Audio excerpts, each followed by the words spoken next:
Hello friends, मैं रमाकांत स्वागत करता हूं आपकी अपने यूट्यूब चैनल आपका शिक्षक में। तो मित्रों, जैसा कि आप सभी को पता है कि आपका जो सीटेट का एग्जाम होता है वो सारा का सारा एनसीईआरटी बेस्ड होता है। यानी कि जितने भी आपके क्वेश्चन बनते हैं वो सारे के सारे एनसीईआरटी की किताब से ही बनते हैं। अतः मित्रों, आज हम एनसीईआरटी की किताब पर्यावरण अध्ययन में पाठ 10 से पढ़ेंगे। इससे पहले हम पाठ 9 तक पहले की वीडियो में कर चुके हैं। अगर आपने उस वीडियो को नहीं देखा तो पहले आप उस वीडियो को जरूर देखें। तो मित्रों, इसमें हमारा पाठ है पाठ 10, जिसका नाम है हुतुतु हुतुतु। तो इसमें पहले हमें दिए गए हैं कि कबड्डी के नाम दिए गए हैं कि कबड्डी को अन्य किस नाम से जाना जाता है। तो हुतुतु हुतुतु, हाडुडुडु, छू केट केट और कबड्डी। इसमें से हमसे क्वेश्चन में पूछा जाए कि कबड्डी को किस नाम से जाना जाता है, तो इसमें से हमें कोई ना कोई ऑप्शन मिलेंगे। तो हमें जो ऑप्शन देखेंगे इनमें से वही हमारा राइट आंसर होगा। जैसे हुतुतु, हाडुडू, छू केट केट और कबड्डी, यही हमें नाम मिलेंगे। अब यहाँ पर दिया गया है मित्रों कर्णम महेश्वरी जी के बारे में। उनके जितने भी इम्पोर्टेंट पॉइंट हैं सभी को हम देखेंगे। पहला पॉइंट है इम्पोर्टेंट कि कर्णम महेश्वरी क्या है, एक वेट लिफ्टर है। क्या है? वेट लिफ्टर है। दूसरा इम्पोर्टेंट पॉइंट आता है कि आंध्र प्रदेश की रहने वाली हैं। इनके पापा पुलिस में क्या है, हवलदार हैं। जब ये 12 साल की थी तभी से ये वजन उठाने का अभ्यास करने लगी थी। ये हमसे कई बार क्वेश्चन पूछा गया है कि जो है ये कितने साल से वजन उठाने का काम करने लगी थी, तो 12 साल से। या इनके पिताजी क्या थे, तो वहां पर दिया होगा कि पुलिस में हवलदार थे। यही हमारा राइट आंसर होगा। इसमें हमने एनसीईआरटी का सारा निचोड़ लिया है। जितने क्वेश्चन बन सकते थे सभी को लिया है। जैसा कि मित्रों आप देख रहे हैं इस चित्र में क्या है, कर्णम महेश्वरी जी हैं। इसके बाद हम नेक्स्ट पॉइंट देखते हैं। अब नेक्स्ट इम्पोर्टेंट पॉइंट आता है कि अब ये एक बार में 130 किलोग्राम वजन उठाते हैं। कौन उठाते हैं? कर्णम महेश्वरी जी एक बार में 130 किलोग्राम वजन तक उठाती हैं। इसके बाद नेक्स्ट इम्पोर्टेंट पॉइंट आता है कि भारत के बाहर 29 मेडल जीत चुकी हैं। कौन जीत चुकी हैं? 29 मेडल कर्णम महेश्वरी जी भारत के बाहर जीत चुकी हैं। अब आता है पाठ 11 फुलवारी। पाठ 11 फुलवारी आता है। इसमें पहली इम्पोर्टेंट पॉइंट हमारा है फूलों की घाटी के बारे में कि उत्तराखंड में पहाड़ों के बीच एक ऐसी जगह है जहां फूल ही फूल होते हैं, इसलिए यह फूल की घाटी कहलाती है या फूलों की घाटी कहलाती है। अब आता है मधुबनी के बारे में इम्पोर्टेंट पॉइंट कि पूछा जाए कि मधुबनी कहाँ पर है, तो हमारा आंसर होगा कहाँ पर है, बिहार में। मधुबनी कहाँ है? बिहार में। हम इसे इस प्रकार याद कर सकते हैं पूरा सीधा कि मधु बिहार के नाम से हम इसे याद कर सकते हैं कि जहाँ पर मधुबनी आएगा हम वहाँ पर लगा देंगे बिहार। कि मधुबनी कहाँ पर है? बिहार में है। इसके बाद नेक्स्ट इम्पोर्टेंट पॉइंट आता है कि बिहार में मधुबनी नाम का क्या है, एक जिला है। इसके बाद नेक्स्ट इम्पोर्टेंट पॉइंट आता है कि त्योहारों और खुशी के मौकों पर वहाँ घर की दीवारों और आंगन में चित्र बनाते हैं। इसके बाद नेक्स्ट इम्पोर्टेंट पॉइंट आता है कि यह चित्र पीसे हुए चावल के घोल में रंग मिलाकर बनाए जाते हैं। कहाँ पर? मधुबनी में।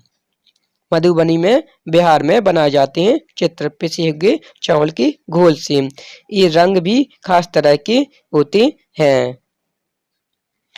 कुछ और इसके इम्पोर्टेंट पॉइंट हैं जिन्हें हम देखते हैं कि इन्हें बनाने के लिए नील, हल्दी, फूलों के पेड़ों के रंग आदि को इस्तेमाल में लाया जाता है। किसे बनाने के लिए? चित्र को बनाने के लिए मधुबनी में।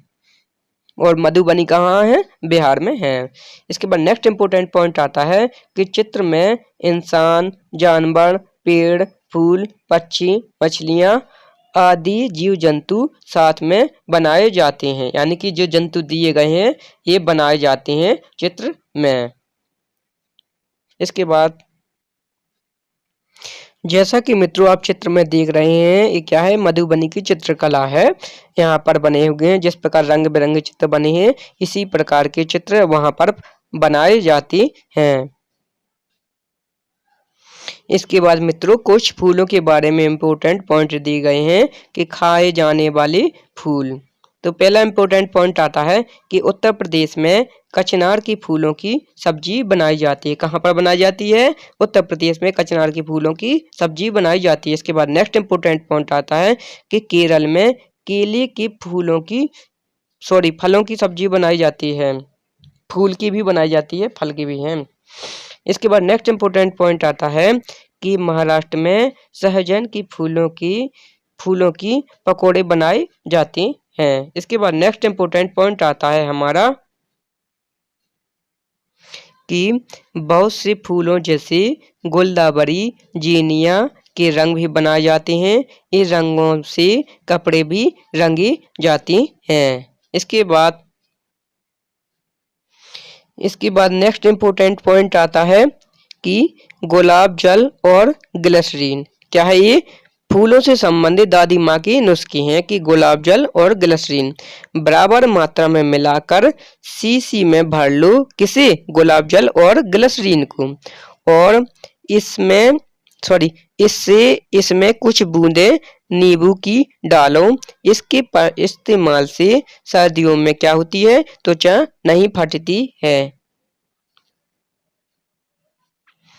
और मित्रों बता दें कि हमारे वीडियो में से जितने भी इम्पोर्टेंट पॉइंट हैं ये आपको पेपर में यही देखने को मिलेगी। बिल्कुल सीटेट के पेपर में कोई भी क्वेश्चन आपका हमारे द्वारा बाहर नहीं जाएगा, हमारे वीडियो में से बाहर नहीं जाएगा। सभी के सभी क्वेश्चन इसी में से मिलेंगे। अगर आप हमारी सभी वीडियो को देखते हैं तो आप निश्चित ही बहुत अच्छा स्कोर 30 में से 28, 29 अवश्य ही कर पाएंगे। और अगर अब तक आपने हमारे चैनल को सब्सक्राइब न किया हो तो प्लीज़ लाइक, सब्सक्राइब और शेयर करना बिल्कुल ना भूलें। अब हम पढ़ते हैं इत्र के बारे में। मित्रों इत्र क्या है? उत्तर प्रदेश का कन्नौज जिला में क्या मिलता है? इत्र मिलता है। अब हम इत्र के बारे में पढ़ते हैं कि इत्र के लिए मशहूर है। कौन सा मशहूर है? उत्तर प्रदेश का कन्नौज जिला इत्र के लिए मशहूर है। यहाँ पर पास के इलाकों से ट्रकों भर भर कर फूल लाए जाते हैं। फिर उनसे इत्र, गुलाब जल, केवड़ा आदि तैयार किया जाता है। इसके बाद नेक्स्ट इम्पोर्टेंट पॉइंट आता है कि इन फूलों का शुद्ध अर्क होता है। क्या होता है? शुद्ध अर्क होता है। इसके बाद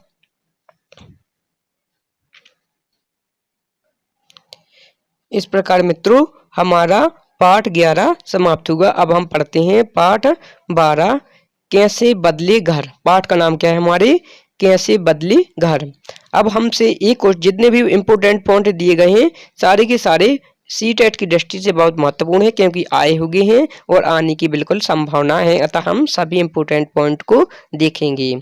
पूछा गया है कि डेरा गाजी खाना कहाँ पर है? तो कहाँ पर है? पाकिस्तान में। इसके बाद नेक्स्ट इम्पोर्टेंट पॉइंट आता है कि सोहना कहाँ पर है? तो हमारा आंसर होगा हरियाणा में। इसके बाद नेक्स्ट इम्पोर्टेंट पॉइंट आता है कि नीम और कीकर की लकड़ियों में दीमक नहीं लगता। कि जो नीम और कीकर के पेड़ होते हैं इनमें क्या होता है? दीमक नहीं लगता है। इसके बाद नेक्स्ट इम्पोर्टेंट पॉइंट आता है कि सोहना कहाँ पर है? हरियाणा में।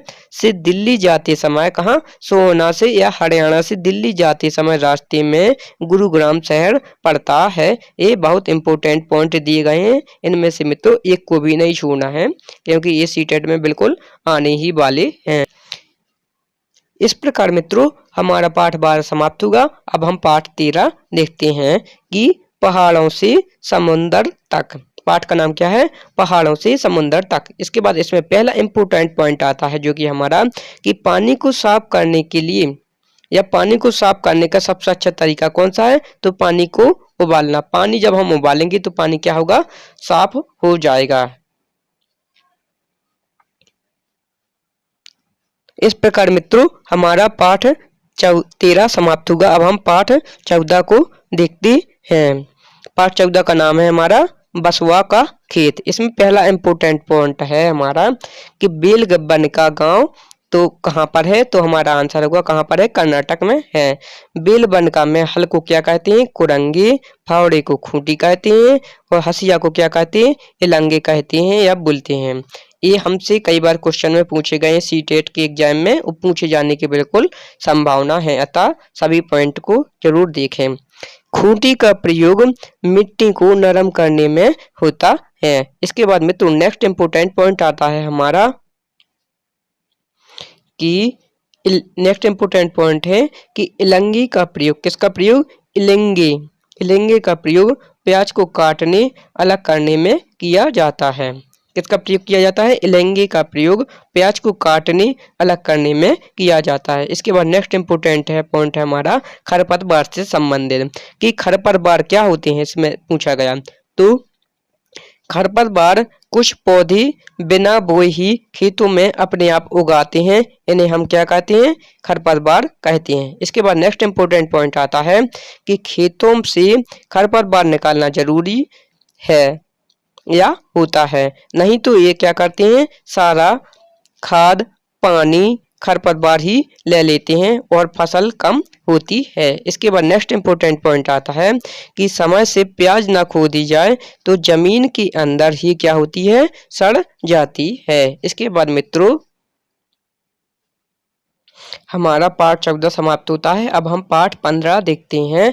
पाठ 15 का नाम है कि मंडी से घर तक। पाठ का नाम है मंडी से घर तक। इसमें पहला इंपॉर्टेंट पॉइंट आता है मित्रों कि जल्दी खराब होने वाले फल सब्जियां जैसे कौन कौन सी हैं, पालक, अंगूर, केला, टमाटर, खीरा क्या है, जल्दी खराब हो जाते हैं। इसके बाद नेक्स्ट इंपॉर्टेंट पॉइंट आता है कि कुछ दिनों तक रखे जा सकने वाले फल और सब्जियां, तो कौन कौन सी हैं भी, आलू हैं, अदरक है, अनानास है, क्या है, थोड़ी देर में खराब होते हैं, जल्दी खराब नहीं होते हैं।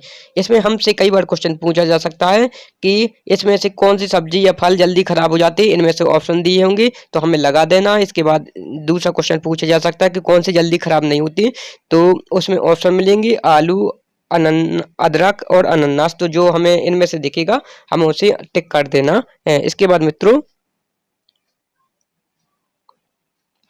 इस प्रकार मित्रों हमारा पाठ 15 भी समाप्त होता है। अब हम मिलते हैं नेक्स्ट वीडियो में, और अब तक अगर आपने हमारे चैनल को सब्सक्राइब ना किया हो तो लाइक, सब्सक्राइब और शेयर करना बिल्कुल ना भूलें, और साथ ही साथ बता दें। और ये जो हम जितने भी इम्पोर्टेंट पॉइंट पढ़ा रहे हैं सभी NCERT की किताब से लिए गए हैं। इससे बाहर आपको कोई भी एग्जाम में क्वेश्चन देखने को नहीं मिलेंगे। अब हम मिलते हैं नेक्स्ट वीडियो में।